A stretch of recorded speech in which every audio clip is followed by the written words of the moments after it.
Hi, welcome to Don's Manufactory.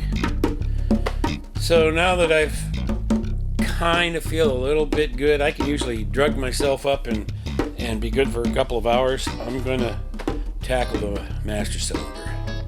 And, I've been waiting to get to that.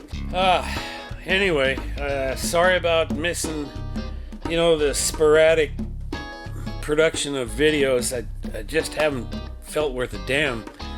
I didn't even feel like going down into the studio and editing the videos. I couldn't do anything. Anyway, enough of that crap.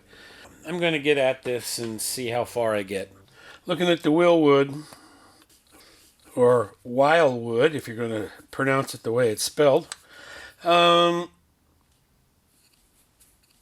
just looking at the old master cylinder, and it looks like the bolt holes and everything is the right size. This diameter here, bolt holes will work with the way they have this set up. I don't know about the push rod yet. It looks long to me, but maybe not. We're just looking at these plugs, and one of these plugs right here, the threads are mangled. Quality of parts, Alright, so what I have to do is choose the fittings I'm going to use, which will probably be, whoops, sorry, I'm bumping you guys. I'll probably stick with the main ones. Now the front brakes are real easy. They can come right out of here. And yes, on a Wilwood, here, let me take these here screws out. It doesn't really matter which one you use in terms of whether it's got a residual pressure check valve in it or not. But on the Wilwood, the front reservoir is the big one. So this should go for the discs. It has more volume, but it's equal pressure side to side. So very much like this one, which only has a single piston, single reservoir, single piston. What they do is they put the check valve right in the very end. So the end one goes to the rear brakes because the residual pressure valve is right in the end of the bore. And then this one is tapped off before that residual pressure valve, so this goes to the disc brakes. And, these master cylinders, I've had to replace or rebuild this one a few times. And, but, nothing wrong with a single master cylinder. They talk about, well, it's not safety. You don't have a brake system left. But that's not true. Back in the old days, when you reach down, that wasn't a parking brake that you pull up with the cable. The cable system that runs the rear brakes was the emergency brake, and it said emergency right on the handle. On the Mustang, it just says brake. But that was your second system to be able to stop the car. And, that's something I have done before. Not on this car, but on someone else's car, where I had to drive home using the emergency brake, as in, yes, the cable. And it worked just fine. All you got to do is not drive crazy and give yourself lots of distance to stop. And that was the thinking behind the single master cylinder. And basically, these master cylinders are just like any other master cylinder, whether it's this one or this one. When something goes wrong, you can tell. In fact, it warns you weeks or even months before a failure. It will warn you that it has a problem. Boy, I keep bumping my head on this thing. So I'm going to have to do something about those threads. I was just deciding how I was going to put this system in. I have to account for, I'm just putting this just came with a rubber band around it in the box. But I'm putting the lid on and putting a couple of these screws on because I want to keep it clean while I'm fitting things. I think what I'm going to have to do is get it all fitted first before I do any, dead bleeding or any of that kind of stuff. I want to get it in the car and set it up, make sure that the brake travel is good. And they want, in the instructions, they want to make sure that the master cylinder goes all the way to the bottom. And they do that because if one system gives out, you cannot build pressure in the remaining system unless the other piston stops moving. So normally what happens is it's a two-stage piston, and when it moves like this, it's pressurizing both the front and rear. But if one gives up, then you have to, let's say this one gets a leak, this piston has to come all the way to the bottom, and then you have to build pressure with the remaining system. And this end of the piston, which normally just has a spring in there, it should just stay bottomed in the bottom there, and then this one can then build pressure. But as long as the whole thing is moving and leaking, it can't build pressure because this piston just keeps moving. So the ones on the motor side, I'll be plugging those off. Whatever.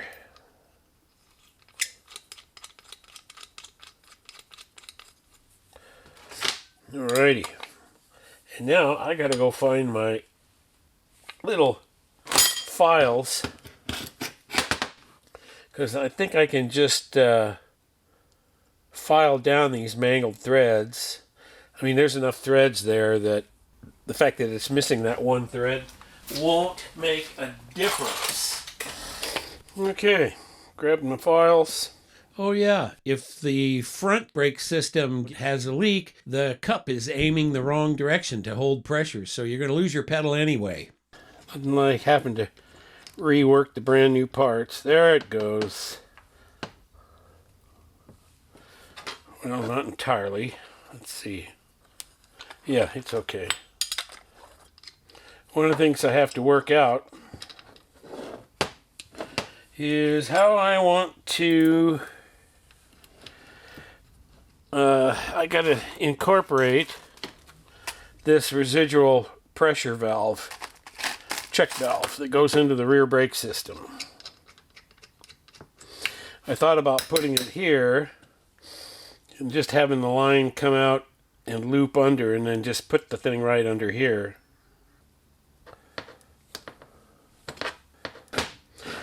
One thing I was going to check.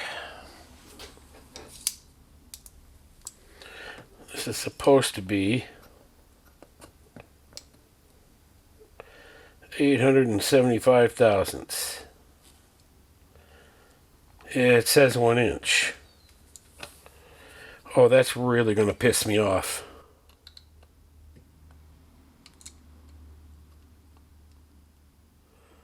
It's got a 1 inch bore. Damn it. It's not supposed to have a 1 inch bore. I want a 7/8 bore. Okay. Let's see if I can just get in there with this, pop this out. I just want to get the washer out of the end. I don't want to take the whole thing apart, although I might.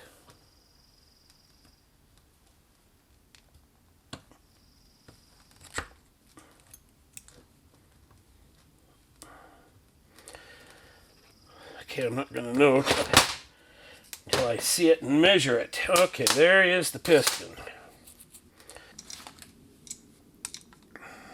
Yeah, 870 actually. So all of the end pieces are machined the same.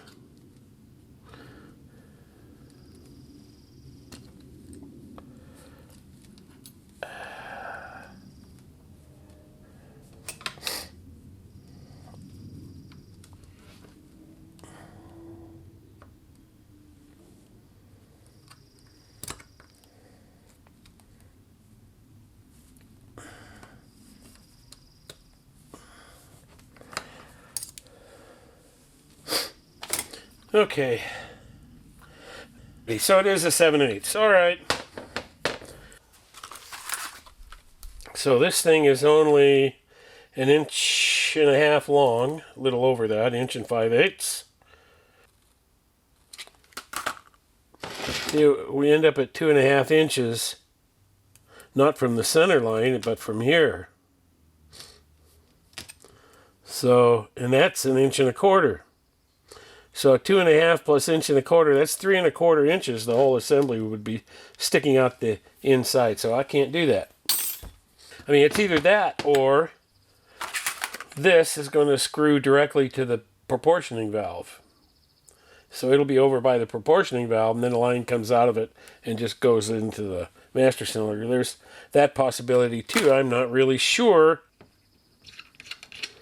This is a very much bulkier master cylinder.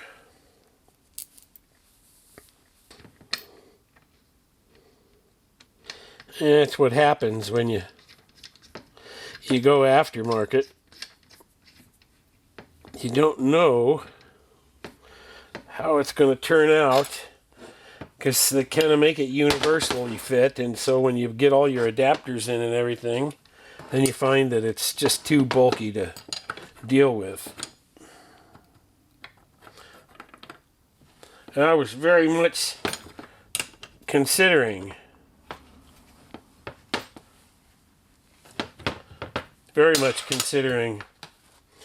there's a guy back east that'll take your old master cylinder and bore it and put a sleeve in it and just go ahead and have this one sleeved at 7/8 and put it back in.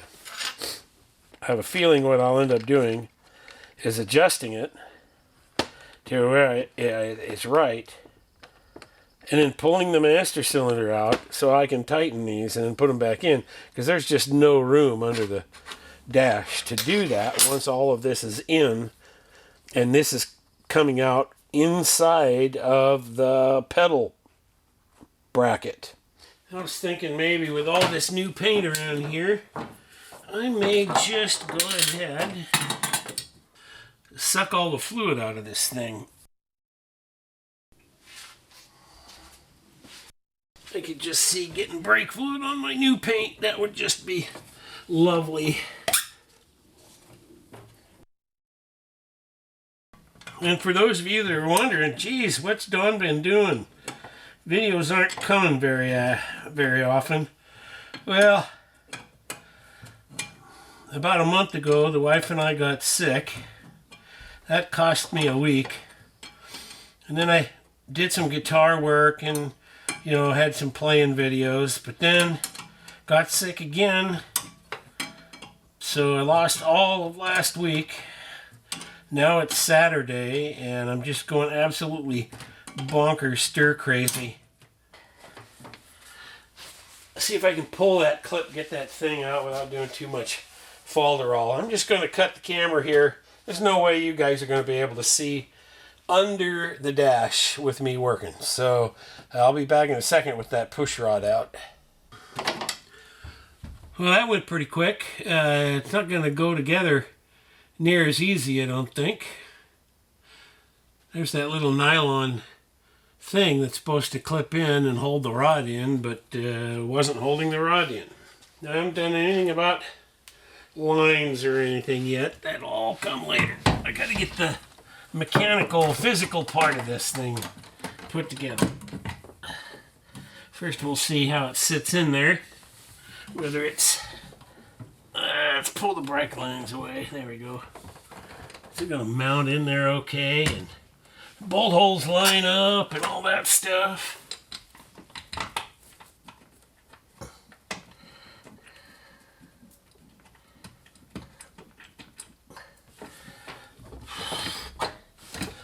Well, this shouldn't be too tough here. Except for my arms don't work at weird angles. Okay, I'm starting to snug it down there. Let's see what it... Yeah, it feels like it's stuck in there. Alright, so I got to go underneath and mess with the rod, the actuating rod, and get it adjusted and everything, make sure that's going to work okay. And yeah, I know I should show you how the procedure I go through and everything, but there's no way you're going to be able to see anything with me working under the dash anyway. I can barely see. So, you just have to take my word for it, and I'll try to explain it later. 560 thousandths. I think we'll lock it right there. And give her a bit of a try. I'm actually not going to tighten these things because I want to be able to pop them loose and adjust them if I have to. Anyway, that's worth a try. So this Wilwood kit was included with this adjustable push rod with this generic coupling nut. It's a 3/8 24 thread. As it turns out, this is the only size you can buy, at least unless I custom order it from somewhere. This is the standard one. Now, if it's a 3/8 16 thread, you can get them 1 3/4 inches long, but not in 3/8 24. So, I have chucked up a hunk of 3/4 inch bar here, and I just got through dressing the end, and I am going to drill and tap a 3/4 inch long piece of this bar, and then I'll turn the outside diameter down probably to well, whatever this was, 5/8 on the point. So almost, but I can turn the outside any size I want, and then just grind a couple of flats on it at 1/2 inch so I can tighten it. I'm a little disappointed that this kit comes not prepared or not properly equipped.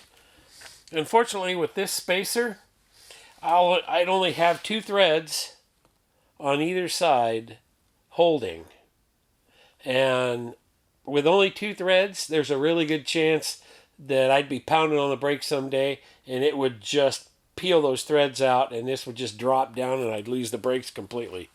So I find that most disturbing. Yeah, I'm going to make one. You know, 1.5 inches, 1 3/4 long, would have tons of threads and be really strong. And I don't ever have to worry about losing my brakes. So that's what I'm doing here. I don't know as you guys need to sit there and watch me do this stuff. You've seen me work on the lathe a lot. So here is the adapter that I made.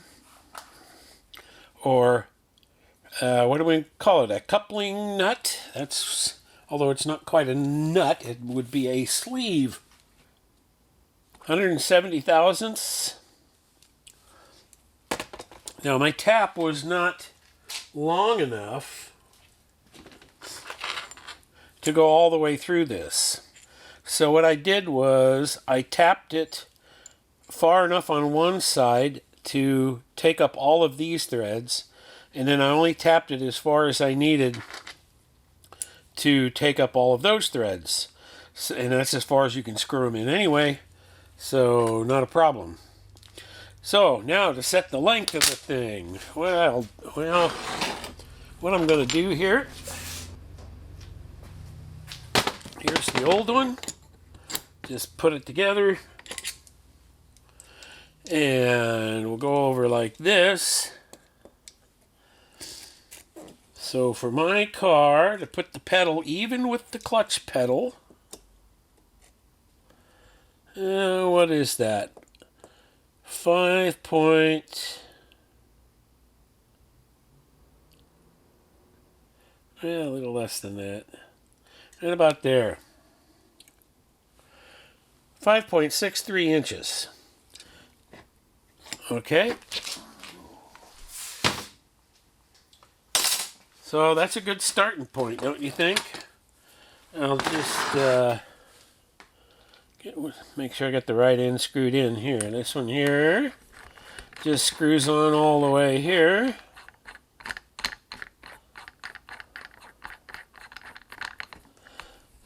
I don't know if that's on all the way. No, it's not. There's a few threads left there. Let's screw it on all the way. Because I made this thing almost 3/4 of an inch longer. Well, come on. Don't be screwing up here. Okay, how come my boot? I guess it's because it's got a vacuum in it.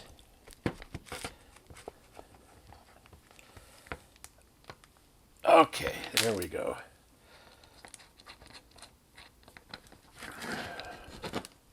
So that's screwed in all the way. Now we'll screw this one in all the way. Boy, if anybody puts one of these together and leaves that little short union in there with a couple of threads on either end, man, oh man. You do not, that just doesn't sound safe to me at all. Okay, so 5.63, okay. So I'm only going to unthread it from this end because this end only goes in, a small amount, and this one goes in a long ways. So I'll unscrew it from here, and then it'll end up about even.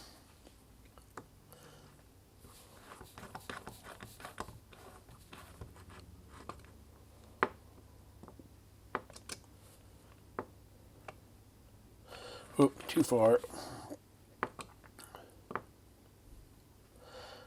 Okay. That's about it right there. Yep. Okay. So now that's exactly where it was. So this one here is still screwed in. Well, they're both about the same amount. So that's good. That means it's going to be really, really strong. I suppose I should take this apart and paint it so it doesn't rust. Although it's not a big deal if it does, but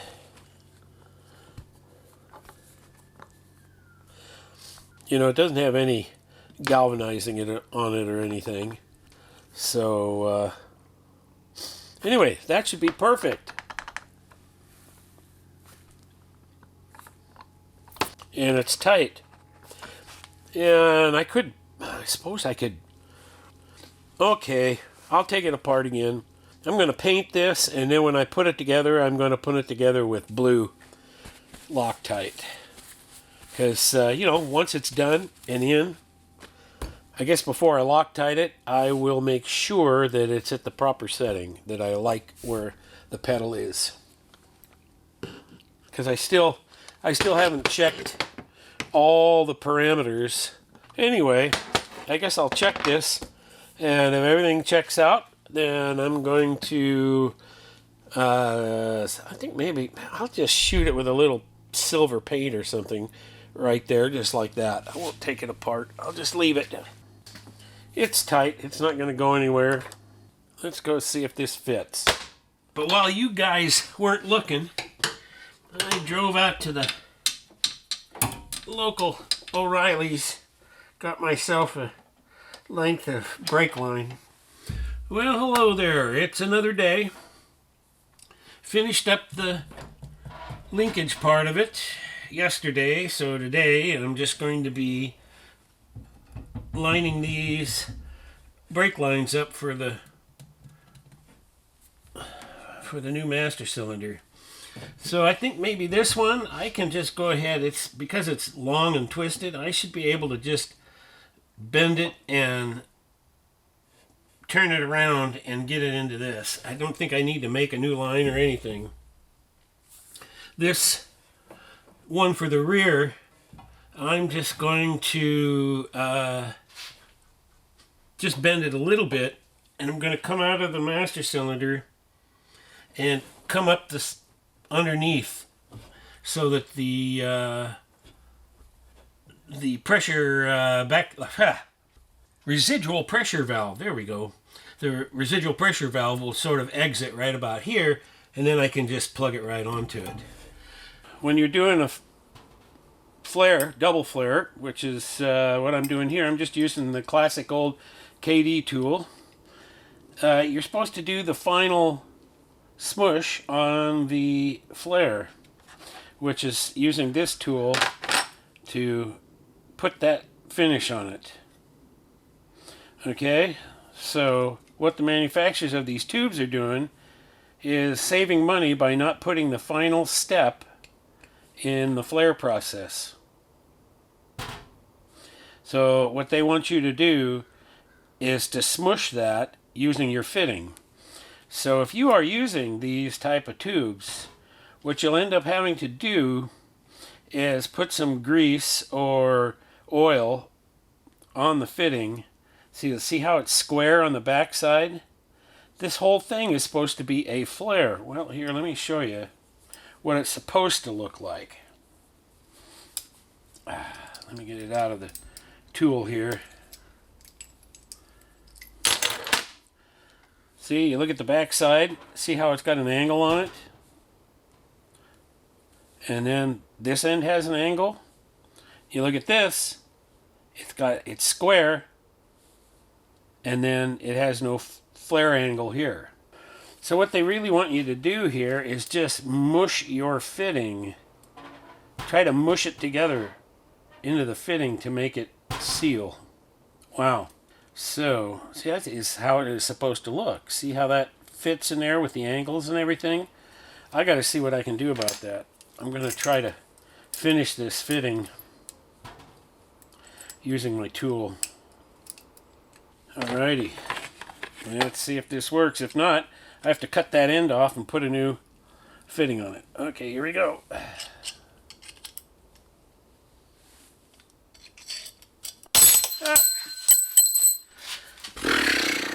Little manual dexterity problem here today.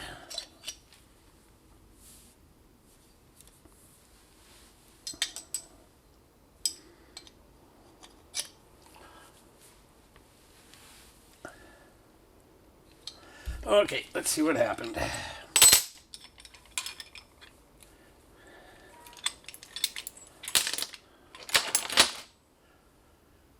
Well, not bad.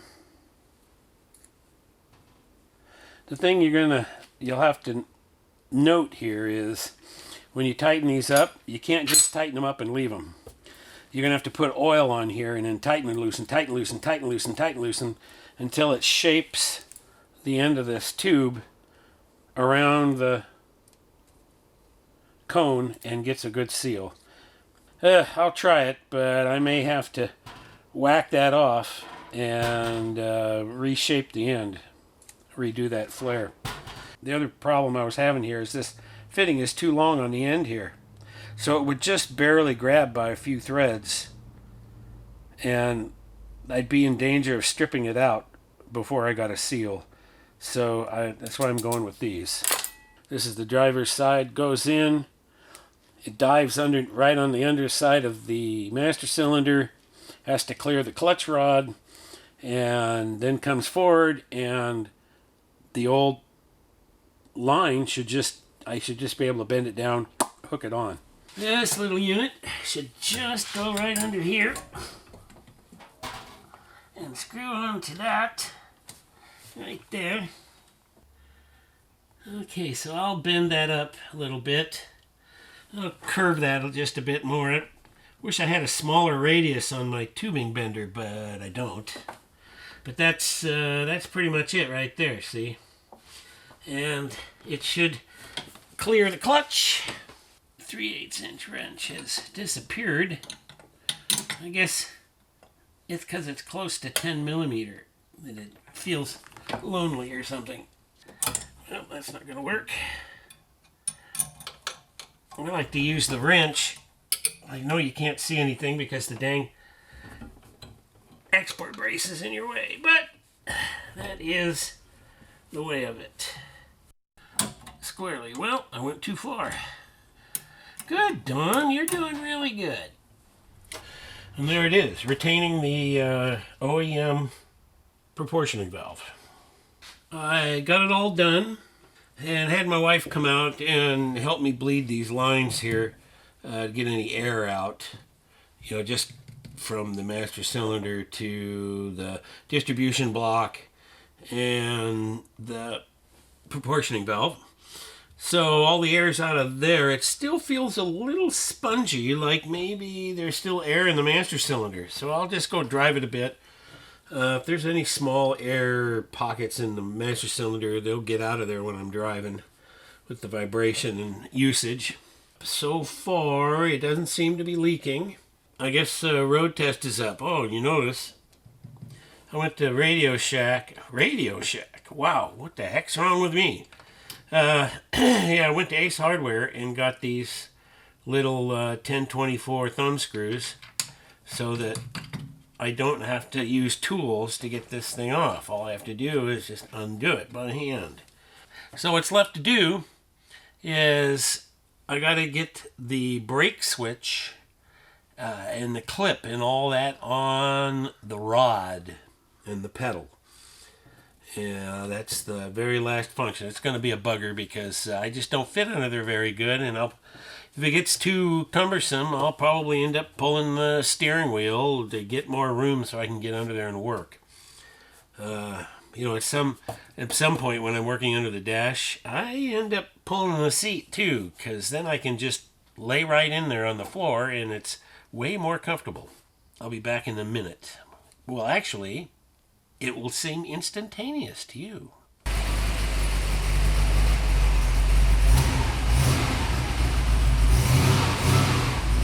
Well, back from the road test, it's a success. Pedal's a little softer than I like, so I'm gonna maybe bleed the whole system like crazy.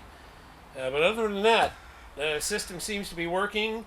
Pedal doesn't release or, sag down to the floor or anything. And in a minute here, I'll check and see if we got any leaks. Now it's another day, and I'm going to see if I can get my gumption together enough to get this up in the air and do a bunch of bleeding on the brakes and see if I can firm up the pedal a little more. So I don't know if there's air trapped in the master cylinder or if it's in that little inline check valve or where it's hiding. I thought I got all the air bled out, but apparently not. I was just bleeding the brakes, and it occurred to me when I was down here that I had forgotten to finalize a few things. Now these are just little things that you don't really think about, but actually they're kind of important for a car that's going to drive on the road, in downpours, torrential rain, and all the rest of that. And one of the things is this right here. The plugs in the backing plate for the adjuster.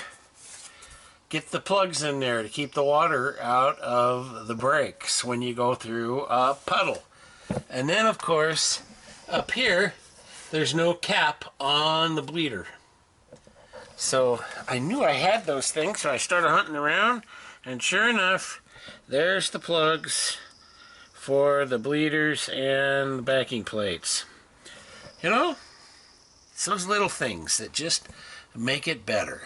That ties it up. That's the finals of getting the car ready for the trip. However, I have a line on a original GT code 9-inch housing for 66 Mustang. So, as you know, well, I don't know if you remember or not, but I've been running a 68 housing, since 71, I think. I mean, when you look at the rear wheels, it's hard to tell that that it's an inch wider in the back. I mean, it doesn't look bad at all. But, see, now I have a chance to put the 1 inch per side or 2-inch narrower diff in there. And that means I don't have to do custom wheels. I can get a little more tire under there. I also will not have to worry about if the air shocks give out, then I might be rubbing my tires. I think I might do that. He wants $750 for the housing with axles. That seems like a pretty good deal. That's a possibility, but that's beside the point. As she sits right now, she's ready for a 6,000-mile road trip. And I couldn't be happier. Okay, thanks for watching Don's Manufactory. I'll catch you later.